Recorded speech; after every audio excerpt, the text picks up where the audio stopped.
Welcome to RC Crypto. Ako si RC at isa akong cryptocurrency trader at isa ako sa magpapatunay na di mo kailangan ng mataas na halaga para kumita sa ganitong industry.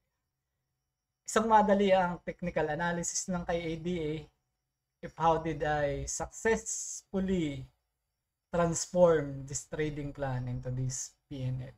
So, pasensya na kung ngayon lang ako nakabalik dahil kakagaling ko lang nung nakaraan at naging busy ako pagkatapos, but here we are again.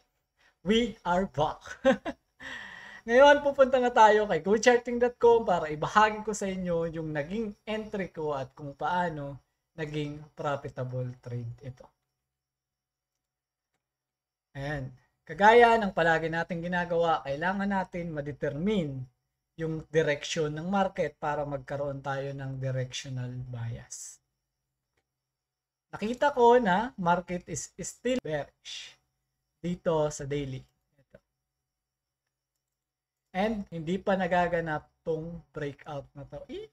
Breakout. Sarap sa eyes. Ang market is nandito pa lang ko siya natagpuan. So clear naman siguro ng ating market structure ay from this area na lang, from lower low, lower high, lower low, lower high, lower low. So market is still bearish. But I am expecting the price na gumawa ng lower high bago mag lower low ulit. Or gumawa ng lower high tapos mag-breakout at i-retest tong area na to. Ayan, etong ating current supply zone. So ulitin ko, ang supply zone ay matatagpuan po sa taas kapag bearish yung market. I mean, always naman matatagpuan yung supply zone sa taas at yung demand zone naman is sa baba. Okay. Parang may iba pang options no. So ang aking bias is dalawa lang. Pwedeng mag-react dyan, mas bumaba ulit. Pwedeng tumaas, mag-breakout, tapos i-retest yung daily supplies natin. Papangalanan natin to.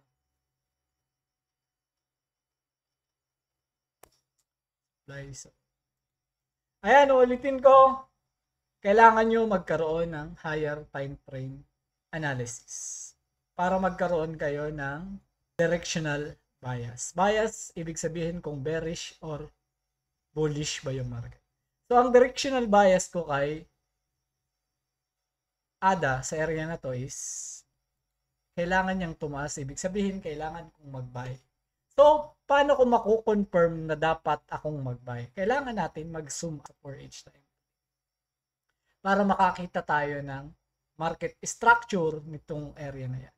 So, from this area, nagkaroon siya ng low, gumawa ng higher high, gumawa ng higher low, at gumawa ng higher high. What we expect sa price na gagawin niya. So, dapat, if this is the major market structure o 4H time frame, dapat hindi yan ma-broke. Ito. So, ito yung range natin, okay, sa 4H. From this area lang tayo magte-trade and let's disregard this area. So, dapat, ang gawin ni market is from this higher high, i-retest yung lower low dahil dito sa FBG na yan at umangat ulit. So, ganito lang yung bias ko. Nagkaroon ako ng short-term bullish bias or direction. So, ang entry ko dito is bullish if hindi ito ma-broke. Hindi dapat gumawa ng ganito. Ang entry ko dito is long pala. If di siya gumawa ng ganyan. So, ito yung nakita ko. So, nakakita ko dito ng FBG. Alam naman natin na kapag merong FBG, merong order block sa baba. Okay. So, nakakita ako dyan ng FBG. By the way, ganito lang din palagi yung ginagawa natin sa technical analysis natin. Para lang malinaw. Alam ko naman na naipapaliwanag ko sa inyo ng malinaw kung paano ako mag-entry, kung paano ako gumawa ng directional bias, at kung paano ako mag-exit. Okay? So, dito sa area na to, this is our current supply zone. Okay? Ma-mark natin yan kasi yan yung ating take profit area. Merong supply zone dito. Pangalanan lang natin yan. Merong supply zone dyan. Merong supply zone dito. Supply zone. Hindi na pangalanan. Lock. At merong current strong demand zone sa area na to. This area. Pangalanan lang natin ang demand zone. So, isa-zoom in natin para mas makita natin yung order block kung saan nag-order yung mga market maker bago umangat yung price ng ganito. Para mas maka-entry tayo ng malinaw. Okay, pumunta ako dito from 4H. Dapat ang entry natin is sa 15 minutes time frame. Ayan. So, ayan. Ito yung nakita natin. So, meron tayo ditong nakitang valid order block. Okay, itong area na to, ayan, di ba? That is our order block. So, dapat mag-react yan yung price at dapat hindi yan mabro. Kagaya ng sinasabi ko, dapat mag-react lang dyan yung price, dyan sa area na yan. Dito sa area na to. Tanggalin na natin to. Dapat mag-react dyan yung price bago umangat at dapat pag nag-react dyan yung price dyan sa ating order block, dapat gumawa siya ng change of character para ma-confirm natin na aangat yung price to this area. Okay. So, ito dapat yung lumabas sa market. Okay. Dapat ganyan.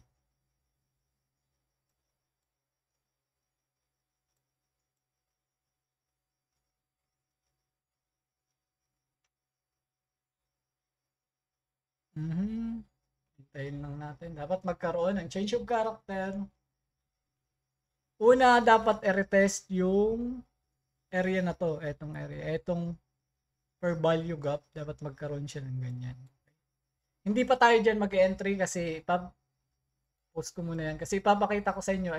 Ang entry ko is above the trend line at hindi pa to nangyayaring area na to as of the moment dito sa ating replay. So, forward lang natin yan. Okay. Forward natin.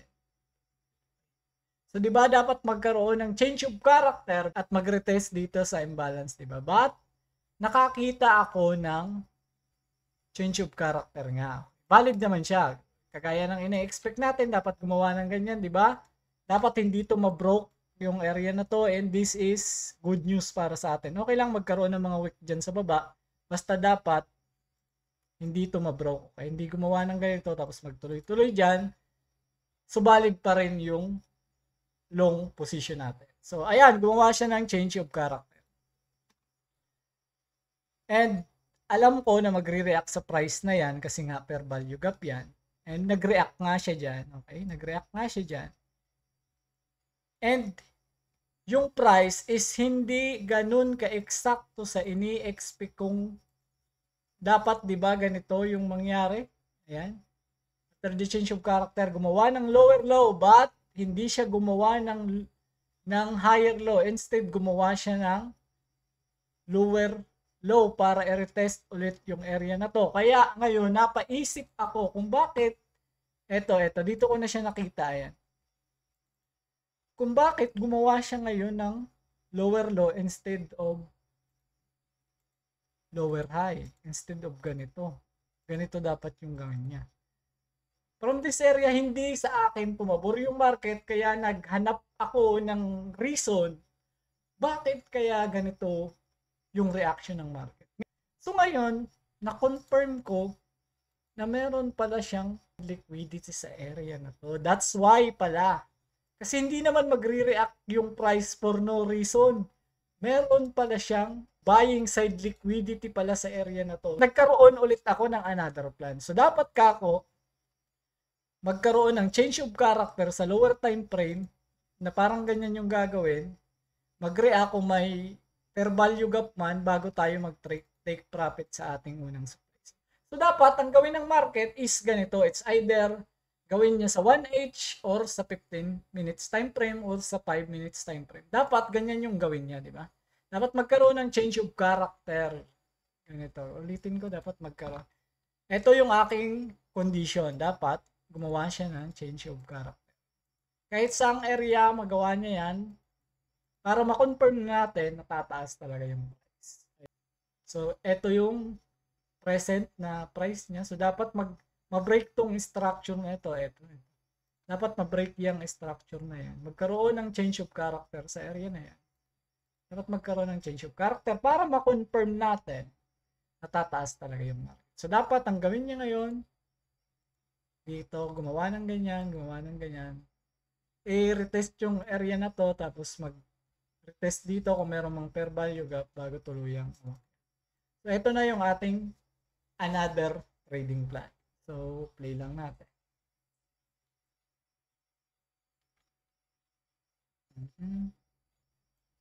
Medyo pabilisin lang natin ng konti. And boom! Gumawa siya dito sa area na to ng change of character. Hinihintay natin na change of character. And magre-retest sa area na yan. Magre-retest sa area na yan. Bakit po ulitin ko? Bakit nagre-react sa price na yan? Kasi nga po, meron diyang liquidity. Ibig sabihin, merong ceiling o resistance na kanyang tinatamaan na hindi siya basta-basta makalabas dahil merong mga umaabang na seller sa area na yan. Ito. Sa area na to, merong mga umaabang na seller but ang ating confirmation nga is dapat magkaroon ng change of character. So, para sa akin, this is a valid entry. This is a valid confirmation na para maka-entry ako sa market. Nakakita ako ng fair value gap. So, meron ng change of character. Hindi na ako ngayon mag-entry sa order block kasi na-mitigate na tong order block na to. Nagkaroon ng mitigate. Na-retest na din dito sa area na to. Kaya mag-trade ako sa fair value gap na. Dito na mag-buy. Ayan, di ba? Kasi nga, we confirm na yung price is nagkaroon na ng breakout. Malinaw na nagkaroon na ng breakout.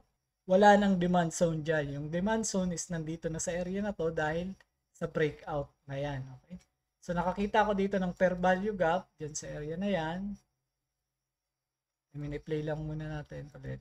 Ayan. Karoon ng fair value gap dito pala sa area na to. Dito nagkaroon ng fair value gap dito. Tapos, balik lang natin to. Ayan, nagkaroon ng fair value gap. Bumalik yung price. Nung pagbalik ng price, saka pa lang ako naka-entry. Ulitin natin. Nung pagbalik ng price dito sa area na to, pagbalik ng price dito sa area na to, saka pa lang ako naka-entry. Actually, binantayan ko siya para makita ko. So, ang ating SL lang below this area kasi panatag na naman ako na nakuha na lahat ng liquidity sa baba na yan at ito na yung current liquidity niya, itong FBG na ito.